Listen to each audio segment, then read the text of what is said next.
Alright, so I'll move now to rule number two of the building code. This rule is about administration and enforcement. So this rule is going to be about yung pagpapatupad ng batas. So we have all of these requirements, all of these um, requirements, rules, etc.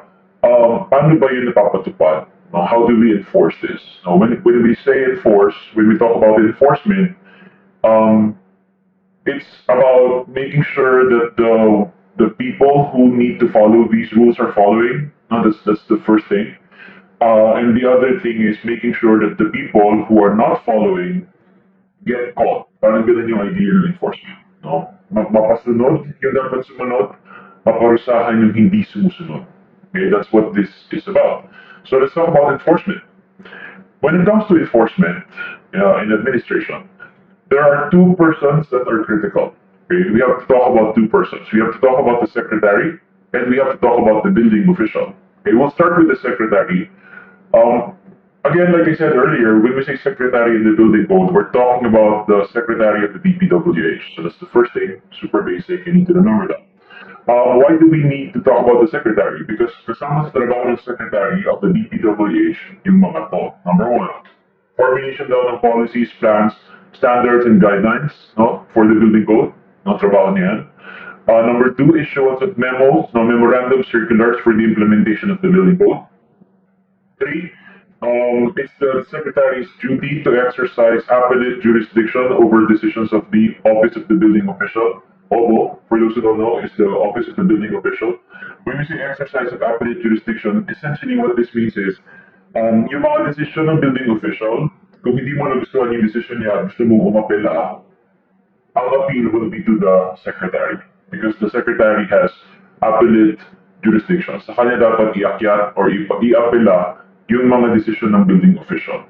Okay, so that's that. Number four, evaluation and approval of amendments to the referral codes like the structural code, mechanical code, all of that. Number five, setting and imposing fees that the building official may collect. No? Trabaho dun yan, duty rin yan ng secretary. Mag-set, ano na ba yung fees na pwedeng i-collect, how much ba yung dapat i-collect, etc. And lastly, very important for today's discussion, it's the duty of the secretary to appoint building officials in all cities and municipalities of the Philippines. So, trabaho niya yun, no? It's his or her job to ensure that all cities and municipalities have building officials.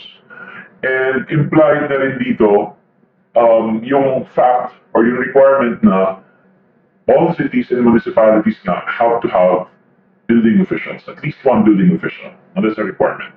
Medyo implied, but it's there. It's definitely implied there. So now it's a good segue to the building official. So that's the second person. The building official. Sino siya? What is the building official's job? Okay. First requirements muna, the qualifications. Let's talk about the qualifications. Before we explain ano yung trabaho niya, sino ba muna ang pwedeng maging building official? Now, this is not something I would normally spend time on. I would normally skip something like this. I don't think it's as important as the other things. But I think that they asked about this in last year's exam, January exam, so I'm going to quickly talk about this just because lumabas yata siya ng January 2019. Last year, 2 years ago na pala. But anyway, the last exam. So, qualifications of the building official. First, the building official must be a Filipino citizen of good moral character. Okay. Next, dapat either architect or civil engineer. No, yun yung required professional qualification. Dapat either architect or civil engineer.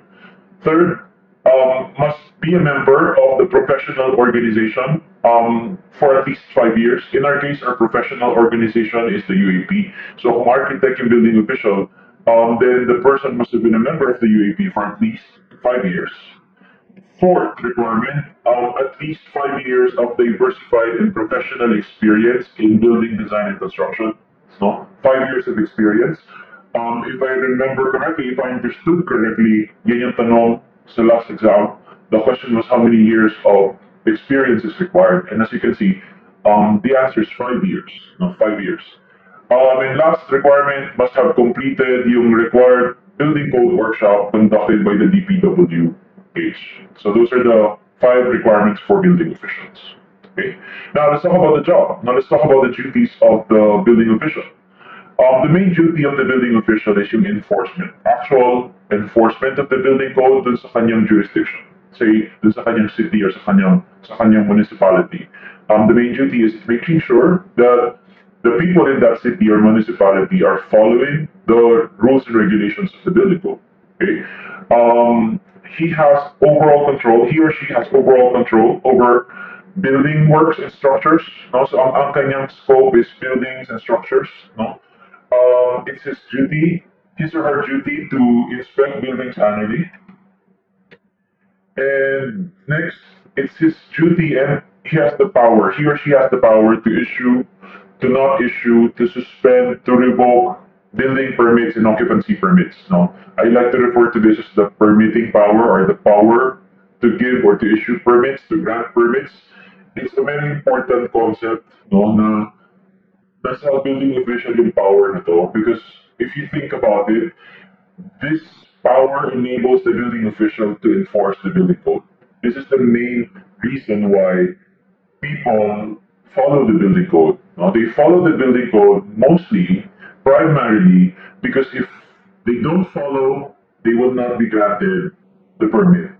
Okay? They won't be able to implement the plan, they won't be able to occupy the building. The permit is required for all of that. And to get the permit, dapat sumusunod sa building code. So, bottom line, naki-building official yung power na to, yung permitting power. And I think this is the main way by which the building official is able to enforce the building code. Okay, sumusunod tayo sa kanya, sumusunod tayo sa building code, kasi kung di tayo sumunod, di tayo bibigyan ng permit. Okay, so it's an important power. Others, he has the power to issue work stoppage orders. Okay, he's the duty and the power to declare buildings as dangerous. We'll talk about that in a bit. And also the power to impose fines and penalties. Okay, so that's the building officials' duties. Now we mentioned fees. Let's just make a quick differentiation, a quick clarification. We said that the secretary prescribes the rates of fees, the guidelines of fees, anong fees yung pwedeng singilin, how much yung dapat singilin. That's the secretary's duty, trabaho niya. But the actual collection of the money is done by the building official. It happens at the local level, obviously. So it's the building official that collects the fees. May mahabang discussions sa Rule 2 about where the fees go, saan napupunta yan. I won't discuss that in detail, but I will say this, no? The building official's office or the office of the building official can retain up to 20% of all of the fees collected. Why will they retain this money? To use for the expenses of their office. Okay, they're entitled by law to do this. The remainder must be remitted to the local government, 80% or more, depending on how much yung kinuha ng building official for their office. Dapat ibigay naman sa LGU. Again, if you'd like to learn more about where the money goes and how all of these things work, please read rule number 2. Obviously, we can't spend that much time on that topic. There are many other more important topics, I think, that we need to cover. Okay, so still on the topic of fees, we also have to mention this. There are two types of buildings for which fees are not collected. Now, meaning, kung ito yung project, hindi na kailangan magbayad ng mga usual fees. Say, for building permit, mga ganyan, may mga fee yan eh. But if these are your projects, then the project is exempt from fees. Number one exemption is the public building exemption. All public buildings are exempt. When we say public buildings, we're referring to buildings that are built or undertaken by the government, meaning gobyerno ang nagpapatayo. Okay, like think school buildings, public hospitals, mga ganyan, public buildings, essentially. The reason probably is medyo pointless kung magbabayad pa yung gobyerno kasi gobyerno yung babayaran. I mean, you pay these fees to the government. So if the government is the one undertaking the construction of the building, it would essentially be paying itself. Babayaran yung sarili niya. So it's kind of pointless, I guess. Kaya exempted na lang. But the other exception is the traditional indigenous family dwelling, which I already mentioned kanina, in an earlier slide. Kanina, we mentioned this. I don't know if you remember, but we said there are two types of buildings that are exempt from the building code. Okay? Iba yung sinasabi kasi natin ngayon eh. Sabi natin ngayon, there are two types of buildings that are exempt from fees.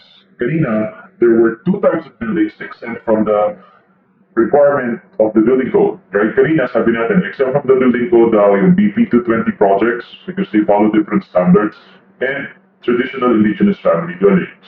Ngayon, ang sinasabi natin, two buildings exempt from fees are public buildings and traditional indigenous family dwellings.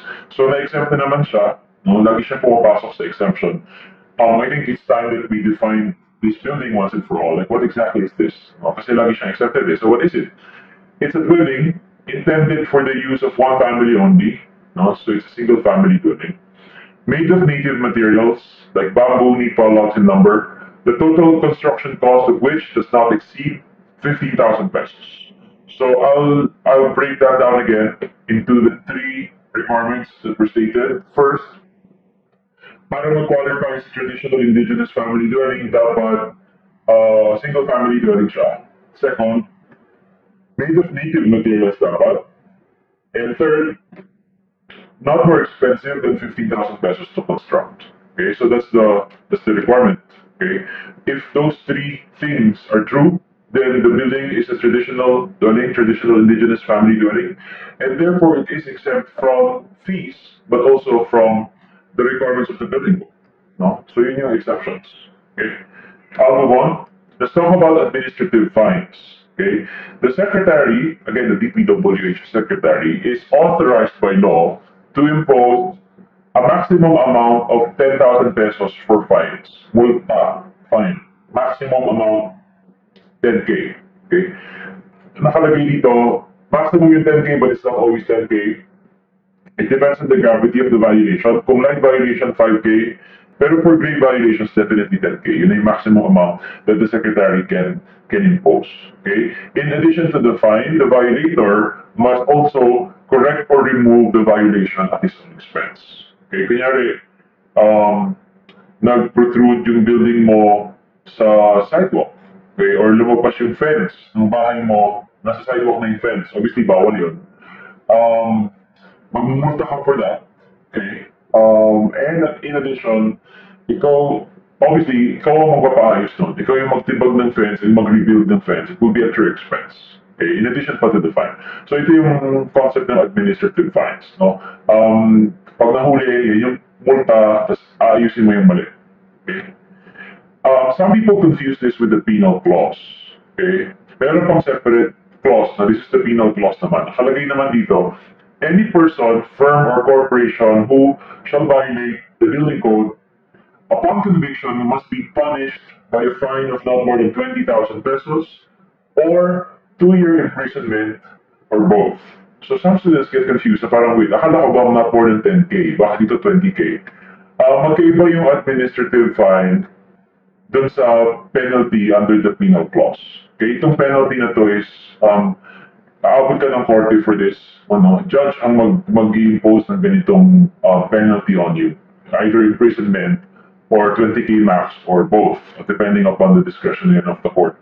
Pero ang point is, that's the difference. Yung penal clause is the penal clause na kailangan kang kasuhan sa korte for this to work, no, for this to happen. Whereas itong administrative fine, multa lang yan na DPWH lang ang nagsiset niyan, etc. They're authorized without going to court. Pwede kang pagmultahin pag may violation ka ng ganitong amount. Pero as you can see, lower. Okay, 10K lang. No? If you want to go higher than that, you have to go to court. Pero yun, under the penal clause na yung cause of action. Anyway, so this is the difference. Rule number 2 also lists down several prohibited acts. Okay, I'm going to show you some of them. Okay, prohibited act, yung number 1. But all of these are prohibited. But we'll start with the most basic, I think. Sobrang basic prohibition, yung proceeding with work without a permit. This is prohibited for obvious reasons. Bawal kang mag-proceed, let's say, with construction or demolition without a permit because that's the premise of the entire building code, the entire system is based on the premise that kung wala kang permit, hindi ka pwedeng mag-construct. And like we said kanina, that's the reason why susunod ka sa building code. Kasi pag hindi ka sumunod sa building code, pag may violation ka, wala kang permit. Pag wala kang permit, you cannot build it. So that's why you're going to follow the building code because you want to be able to eventually build what you're designing, right? So, ang premise dun though, ang premise in that story is, pag hindi ka nag-grant ng permit, you're not going to construct what you're designing. That's the premise. But what if there are people who don't play along with the premise? There are people who, kapag hindi nabigyan ng permit, they proceed with construction anyway. Okay, that's a problem. Okay, that's obviously going to be a problem because those people are not playing along with the premise guy. Ang premise nga, walang permit, walang construction. So, all I'm saying is this is parang a very important prohibition. This is the most basic of all the prohibitions. Okay? Na kung wala kang permit, you shouldn't proceed with the work. This is prohibited. Okay? Anyway, second, also prohibited is unauthorized deviations from the drawings during construction. So, we'll talk about building permits in the next chapter, but I think most of you already understand the idea, the concept na when you apply for the permit, you have to submit your drawings, right? You have to submit your drawings. You have to show them what you're going to build before they can give you the permit, before they can give you permission to build it. When you're granted the permit, you're expected to follow, to implement the drawings that you submitted. Now, you cannot deviate from the drawings. You cannot build something else. You cannot, yeah, you cannot deviate without authorization. Okay, dapat kung ano yung sinabit mo, yun ang itatayo talaga. Hindi pwedeng nagsabi ka ng ganyan, tapos iba pala yung itatayo. Okay? Now, some of you will wonder, so, are they very strict about this? Ganyan-ganyan, paano kung may minor lang naman na deviation, ganyan-ganyan? Hindi yun ina-explain ng implementing rules and regulations. But if you were to ask me, I'm of the opinion na what we're dealing with here is yung major deviations that constitute fraud. Okay, I mean, of course, during construction, you'll have to change your details. You have to change a few things, because that's often unavoidable when it comes to when you get to implementation. There will be parang changes. No? It's hard to avoid those things. I don't think that's what this is about. I think this is mostly about yung mga major, as in malaking deviation that, like I said, constitutes fraud. Yung parang pag nag-deviate, pag ginawa mo yung ganitong deviation, parang lumalabas na sinungalingan pala yung plano na sinabit mo when you apply for the permit. Essentially, what I'm trying to say is, nag-submit ka ng building code compliant na design, pero yung itatayo mo hindi building code compliant. Sample, sa plano, sumusunod ka sa setback requirements, pero yung actual building hindi sumusunod. Okay? Sa plano, hindi ka lumalagpas sa maximum building height, pero sa actual building, lumalagpas siya sobra-sobra sa building height limitation. I think those are the things that are being contemplated here in this prohibition. So, yun. And by the way, this prohibition is classified as a grave violation. Okay, this is a grave violation. The letter G there is a guide for me. This is classified as a grave violation. Okay, anyway, moving on. Other things na prohibited, bawal din, non-compliance with an order to stop the work. Okay, if the building official issues an order to you to stop the construction, to stop the work, and you don't comply, then that's a violation. Okay, is it grave or less grave or light or what?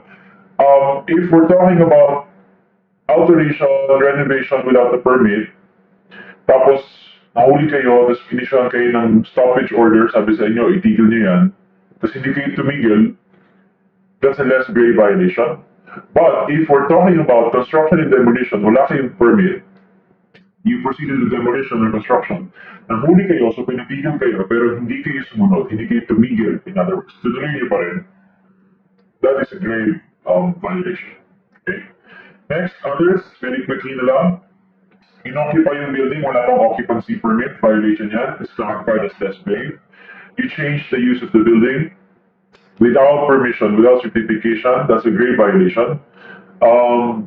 You fail to display the occupancy permit or the building permit information sign. Alam niyo, nakikita niyo yan sa construction job site, di ba merong parang mini billboard saying na may project, may building permit, ito yung building permit number issued on this date, ganyan. That's a requirement. If you fail to display that, that's a violation. You have to display that, but it's classified as a light violation, but a violation nevertheless. Also, a violation downgrading the type of construction without a permit. That's a grave violation. We'll talk about types of construction in a bit. Okay, I'll move on to dangerous buildings. Okay, I don't know if you remember, pero kanina sabi natin, it's the building official's duty to declare buildings as dangerous. So, yun yung concept, no? Some buildings are dangerous. Another buildings, like which buildings?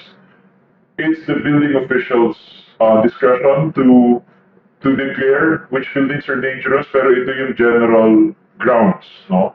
Why would the building official declare that a building is dangerous? Sabi ng building code, a building may be declared as dangerous if any of the following are present. 1. Structural hazard. 2. Fire hazard. 3. Unsafe electrical wiring. 4. Unsafe mechanical installation. 5. Inadequate sanitation and health facilities. And 6. Architectural deficiency. If any of these things are present, the building official may declare the building as dangerous. Okay? What's the consequence? What happens after a building is declared dangerous? Three possible consequences depending on the situation. Pwedeng i-require na i-repair yung building to eliminate the hazard. Pwedeng ipa-evacuate yung building, no, while it's being repaired. The worst possible consequence is baka ipa-demolish yung building. That's a possibility. Okay? Of course, the decision is subject to appeal. There's a very lengthy discussion in rule number 2 about this, so about ano ba yung proseso, paano mo mag-appeal, paano mo malalaman na dineclare na yung building was dangerous. It's there. Sections 215 to 216 if you want to know more. But for right now, this is all I'm going to say. Okay, these are the grounds not to declare a building as dangerous. These are the consequences of that declaration, not that the building is dangerous. And it's the building official's duty to declare, to make that declaration.